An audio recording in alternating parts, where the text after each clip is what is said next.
ప్రజల కోసం పాటుపడ్డ వాళ్ళు చరిత్రలో శాశ్వతంగా నిలిచిపోతారు. వాళ్ళ స్ఫూర్తితోని ఈ ప్రభుత్వం ఇందిరమ్మ రాజ్యం ఏర్పడ్డది. ఈనాడు ఈ వేదిక మీద మిత్రులు బట్టి విక్రమార్క గారు కావచ్చు, గడ్డం ప్రసాద్ కుమార్ గారు కావచ్చు, లేకపోతే డాక్టర్ కావ్య కావచ్చు, వంశీ కావచ్చు, డాక్టర్ లక్ష్మీకాంతరావు కావచ్చు, డాక్టర్ కవ్వంపల్లి సత్యనారాయణ కావచ్చు, లేకపోతే నాగరాజ్ ఐపీఎస్ కావచ్చు, వీళ్ళందరూ వేదిక మీద ప్రజాప్రతినిధులుగా చట్టసభలకు ప్రాతినిధ్యం వహించడమే కాకుండా వీళ్ళందరికీ కన్వీనర్గా పనిచేస్తున్న డాక్టర్ మల్లు రవి గారు కావచ్చు, వీళ్ళందరి జీవితంలో ఎందుకు రాణించిండ్రు?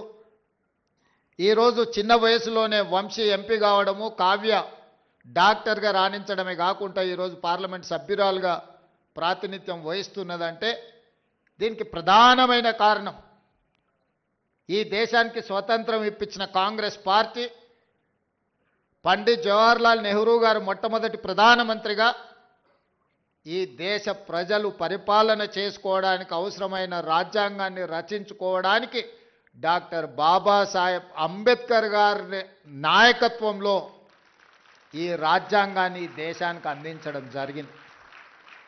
డాక్టర్ బాబాసాహెబ్ అందించిన రాజ్యాంగం, ఆ స్ఫూర్తి ఈనాడు కాంగ్రెస్ పార్టీ ఎస్సీ ఎస్టీ రిజర్వేషన్లు అందించడం ద్వారా సమాజంలో అణిచివేతకు గురైతున్న వీళ్లను, పాలితులుగా ఉన్న దళితులను, గిరిజనులను పాలకులుగా తయారు చేసి పాలసీలను ఈ దేశానికి అందించే అవకాశం కాంగ్రెస్ పార్టీ ఇచ్చింది.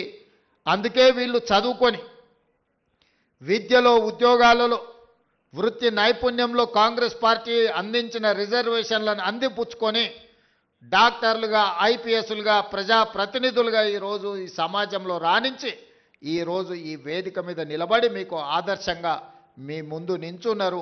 దీనికి ప్రధానమైన కారణం కాంగ్రెస్ పార్టీ, పండిత్ జవహర్లాల్ నెహ్రూ గారు, శ్రీమతి ఇందిరాగాంధీ గారు. మిత్రులారా, ఈరోజు ఈ గౌరవం, ఈ సమాజంలో గుర్తింపు వీళ్ళకు కులం వల్ల రాలేదు, వీళ్ళకు చదువు వల్ల గుర్తింపు వచ్చింది. చదువే ఈరోజు వాళ్ళని గౌరవం తెచ్చిపెట్టింది. ఆ చదువే ఈ వేదిక మీద ఈరోజు కూర్చోబెట్టింది. అప్పుడప్పుడు మేము మంచి ఇంగ్లీష్ మాట్లాడాలి ఎవరైనా ఉన్నారా అన్నప్పుడు గడ్డం వినోద్ గారిని నేను చూపిస్తుంటే హెచ్పిఎస్లో బ్రహ్మాండంగా చదువుకొని ఈరోజు మంచి లాంగ్వేజ్ పట్టు ఉన్న ఒక ప్రజాప్రతినిధిగా గడ్డం వినోద్ గారిని మేము చూపిస్తుంటాం. వీటన్నిటికీ కారణం జీవితంలో మొదటి సక్సెస్ చూసిన ఈరోజు ఎస్ఎస్సి కావచ్చు, ఐఐటి కావచ్చు, ఎన్ఐటి కావచ్చు, లేకపోతే నీట్లో రాణించిన ఈ పిల్లలందరికీ ఒక విషయం అర్థం కావాలి, మీరు మా పిల్లలు, ఈ సమాజంలో భాగస్వాములు. రేపు ఈ తెలంగాణ సమాజం పునర్నిర్మించాలంటే, తెలంగాణ సమాజంలో పునర్నిర్మాణంలో మీరు భాగస్వాములు కావాలి. మీరు రాణించాలంటే మీరు చదువులో నైపుణ్యాన్ని ప్రదర్శించాలి. ఈరోజు ఉన్నత శిఖరాలకు మీరు ఎదగాలి అనంటే చదువు ఒక్కటే మీకు లక్ష్యంగా ఉండాలి అనేదే నా యొక్క సూచన. ఈరోజు మిత్రులారా, మీరందరూ ఆలోచన చేయండి. SC ST BC minority EWS వర్గాలుగా ఈరోజు సమాజంలో ఉన్న ఎవరికి వాళ్ళకు వేరే వేరే రెసిడెన్షియల్ స్కూళ్ళు పెట్టడం వల్ల ఒక రకమైన ఆత్మ న్యూనతా భావంలో మనం పెరగవలసిన పరిస్థితి వస్తుంది. ఎందుకు ఈ సమాజం మమ్మల్ని దళితులు కదా అని ఒక పక్కన పెట్టినరా, లేకపోతే గిరిజనులని మమ్మల్ని ఇంకొక పక్కన పెట్టినరా, బలైన వర్గాలని మమ్మల్ని చిన్నచూపు చూస్తున్నారా అని మన మనసులో ఎక్కడో ఒక దగ్గర నిగూఢమైన అభద్రతా భావం ఉంటుంది.